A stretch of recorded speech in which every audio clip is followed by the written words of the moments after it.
Welcome back. I am R K. Jha from Mahatma Gandhi Shikshan Sansthan Darbhanga.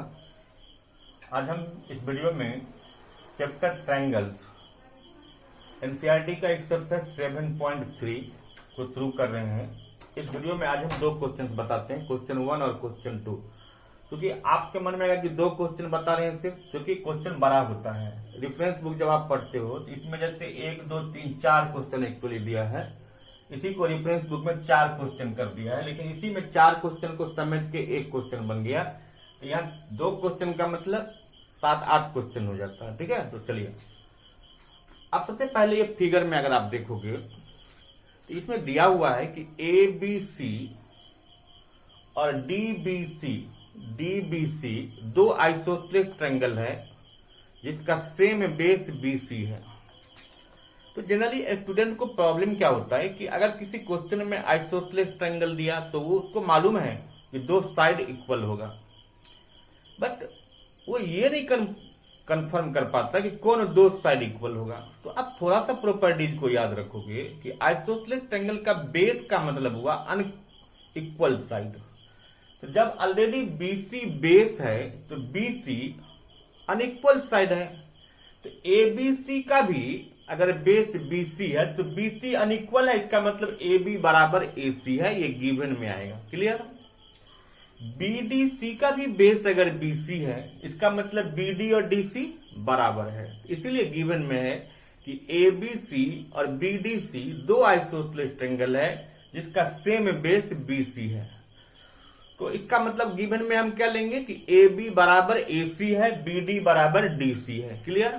इसी को हमने गिवन में यहां लिखा है, देखिए कि ट्रायंगल ABC और triangle DBC are two isosceles triangle on same base BC। इसका मतलब हुआ कि AB के बराबर AC है, BD के बराबर DC है। क्लियर? इतना हम गिवन में लेंगे। उसके बाद इस क्वेश्चन में प्रूफ क्या करना है, 4 क्वेश्चन दिए हैं। पहला है ABD मतलब इस ट्रायंगल को और ACD को, इस दोनों को कंग्रुएंस करना है पहला क्वेश्चन में। फिर ABP को और ACP को कंग्रुएंस करना है। फिर दिया है कि ये AP एंगल A को भी बाइसेक्ट करेगा और एंगल D को भी बाइसेक्ट करेगा। क्वेश्चन 4 में दिया है कि AP जो है वो परपेंडिकुलर बाइसेक्टर है BC का। परपेंडिकुलर बाइसेक्टर का मतलब हुआ है कि AP परपेंडिकुलर है BC पर, और ये AP BC को दो भाग में बांट दिया, दो बराबर भाग में। इसका मतलब BP और ये CP बराबर होगा। इसीलिए मैंने इसको क्लियर कर दिया है कि इतना तो आपको क्वेश्चन में एक्चुअली दिया है कि AP perpendicular bisector of BC that is, इसका मतलब BP के बराबर BC होगा और AP परपेंडिकुलर है BC पर, ये प्रूफ करना है। क्लियर? अब हम इसका अगर प्रूफ देंगे तो प्रूफ आप यहां से देखिए कि ABD में और ACD में AB और AC तो इक्वल दिया हुआ है, गिवन ही है क्वेश्चन में। AB equal to AC given है। ये AD क्या है, दोनों ट्रायंगल का कॉमन आ रहा है, AD कॉमन है, ये कॉमन में आ गया। और BD के बराबर DC भी दिया हुआ है, BD के बराबर DC। तो इस दोनों ट्रायंगल में ये AD कॉमन था, BD के बराबर, ये इसके बराबर है, ये साइड इसके बराबर है। तो S क्राइटेरिया से ये दोनों ट्रायंगल्स कंग्रुएंस हो गया। ठीक है, तो ये क्वेश्चन हमने कंग्रुएंस कर दिया। लेकिन एक इंफॉर्मेशन यहां और आप स्टोर करके रखोगे कि बाइसिपिसिटी, अगर ये दोनों कंग्रुएंस हुआ, इसका मतलब बाइसिपिसिटी ये 7 और 8 ये दोनों एंगल्स बराबर हुआ। तो जब 7 और 8 बराबर हुआ, इसका मतलब ये AP जो लाइन है वो एंगल A को बाइसेक्ट कर रहा है। ठीक है, इसको हम इक्वेशन फर्स्ट करके छोड़ देते हैं। अब चलते हैं, अब अगला क्वेश्चन है कि ABP को और ACP को कंग्रुएंस करना है। अब देखिए ABP में और ACP में हम जब इसको कंग्रुएंस करेंगे तो फिर यहां भी हम दोनों फिगर को अलग अलग करके भी समझ सकते हैं। अब सबसे पहले हमने क्या किया है, इसमें जो ABP और ACP को जो कंग्रुएंस करना है, बीच में हम इसको अलग करके यहाँ फिगर बना रहे हैं। तो देखिए ABP यहाँ बनाए हैं और ACP को वहां अलग करके रखे हैं। जिसमें ए बी बराबर ए सी दिया है, ए पी दोनों ट्रायंगल में आ रहा है। और ये देखिए इस एंगल का क्या नाम है, 7, और ये क्या है 8। 7 बराबर 8 हमने इक्वेशन 1 में पहले प्रूव कर लिया है। तो दूसरा क्वेश्चन है कि इस दोनों को हमें कंग्रुएंस करना है।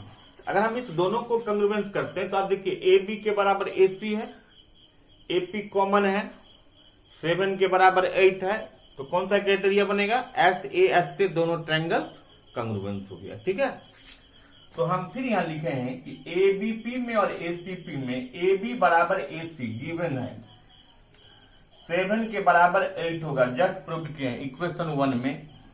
ए पी बराबर ए पी कॉमन है, तो एस ए एस से ए बी पी और ए सी पी दोनों ट्रायंगल्स कंग्रुएंस हो गया। ठीक है, अब जब ये दोनों ट्रायंगल्स कंग्रुएंस हो गया, उसके बाद इसका मतलब क्या हो गया कि बाय सिटी ये एंगल और ये एंगल भी क्या बराबर होगा। तो हम इसी को अब लिख सकते हैं। अब हम लिखेंगे इसको, इतना लिखने के बाद आप लिखोगे कि बाय सिटी एंगल बीपीए बराबर होगा सीपीए का। बट ये दोनों एंगल लीनियर पेयर बना रहा है, but angle BPA plus angle CPA is equal to कितना, 180 डिग्री। सो बीपीए बराबर सीपीए कितना हो जाएगा, 90 डिग्री। तो 90 डिग्री बन गया, इसका मतलब ये परपेंडिकुलर हो गया। और इसी को जब आपने कंग्रुएंस किया तो बाई सीपी क्या लिख सकते हैं, बीपी बराबर क्या, सीपी।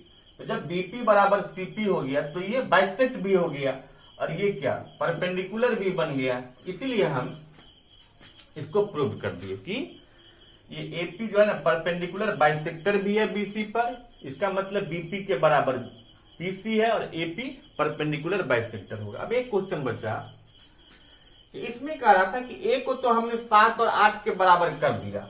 अब अगर हम फिर इस क्वेश्चन को आते हैं कि अब बी कहां हुआ, तो देखिए जब बीडी के बराबर सीडी है, इसका मतलब 1 के बराबर 2 है। तो सिंस इन ट्रायंगल बीडीसी में आप क्या कहेंगे कि बीडी के बराबर डीसी है, गिवन है।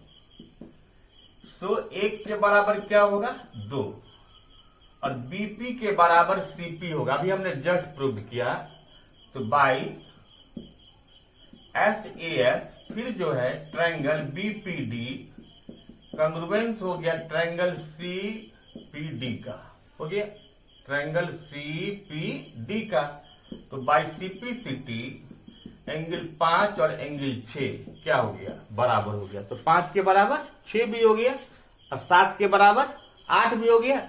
इसका मतलब एपी जो है एंगल ए को भी बाइसेक्ट कर दिया, एंगल डी को भी बाइसेक्ट कर दिया, ये दोनों भी कंग्रुएंस हो गया, ये दोनों भी कंग्रुएंस हो गया, ये बीपी बराबर सीपी हो गया और एपी इस पर परपेंडिकुलर है। Clear, question number 1।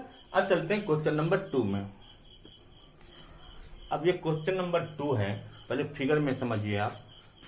इसमें दिया है कि एबीसी एक ट्रायंगल है, आइसोसेलेस ट्रायंगल है, जिसमें ये AB और AC बराबर है, ये AD BC पर परपेंडिकुलर है। तो शो करना है आपको कि AD इस BC को बाइसेक्ट करता है, इसका मतलब BD और DC बराबर होता है। साथ साथ ये AD एंगल A को भी बाइसेक्ट करता है। जब 1 और 2 बराबर हो जाएगा, इसका मतलब एंगल A बाइसेक्ट हो गया। तो मेरा काम है BD को DC के बराबर प्रूफ करना, एंगल A को 2 के बराबर प्रूफ करना। तो सबसे पहले आप गिवन लिखेंगे। गिवन में क्या लिखेंगे कि एबीसी एक ट्रायंगल है जिसमें AB के बराबर AC है, AD परपेंडिकुलर है BC पर। ठीक है, to show that AD bisect करता है BC को और AD बाइसेक्ट करता है एंगल A को। फिर प्रूफ में हम जब जाएंगे तो प्रूफ में 2 ट्रायंगल है ABD, और अगर हम इसको अलग कर दें, मान लीजिए देखिए ABD और AD और C, AB AC के बराबर दिया है, ये AD कॉमन आ रहा है ना दोनों में, सेम लेटर है, और ये और ये 90 डिग्री दिया हुआ है। तो प्रूफ में हम लिखेंगे कि ABD में और ACD में AB बराबर AC है, AD कॉमन है, ADB बराबर ADC 90 डिग्री दिया हुआ है। तो दोनों ट्रायंगल में आप देखिए ये राइट एंगल आ गया, सामने का साइड हाइपोटेन्यूज और वन साइड आ गया, तो RHS से दोनों ट्रायंगल्स कंग्रुएंट हो गया। तो बाइसिपिसिटी BD बराबर DC, इसका मतलब AD BC को बाइसेक्ट किया। ठीक है, बाइसिपिसिटी से ही 1 के बराबर 2, इसका मतलब AD जो है एंगल A को भी बाइसेक्ट कर दिया। क्लियर। चलिए अब इसको देखिए हमने कैसे लिखा है। पहले गिवन लिखे कि इन ट्रायंगल ABC AB बराबर AC यानी और AD परपेंडिकुलर है BC पर, ये हमको प्रूव करना है कि AD बाइसेक्ट करता है BC को, AD A को बाइसेक्ट करता है। प्रूफ में हमने ये दो ट्रायंगल लिया ABD और ACD, ABD और ACD, इसमें AB बराबर AC गिवन लिखे हैं, AD बराबर AD कॉमन लिए, ADB बराबर ADC 90 डिग्री है, तो कौन क्राइटेरिया बन गया? RHS। RHS से ये ABD और ACD कंग्रुएंस हो गया। ठीक, तो बाइसिपिसिटी BD बराबर DC, इसका मतलब AD BC को बाइसेक्ट किया, और बाइसिपिसिटी ही 1 के बराबर 2 हुआ, इसका मतलब AD एंगल A को भी बाइसेक्ट किया। ठीक है, तो हम इस वीडियो में क्वेश्चन 1, 2 को बनाइए, फिर अगले वीडियो में फिर हम अगला 3 क्वेश्चन और बचे हैं उसको कोशिश करेंगे कि एक वीडियो में समझ देंगे। Thank you.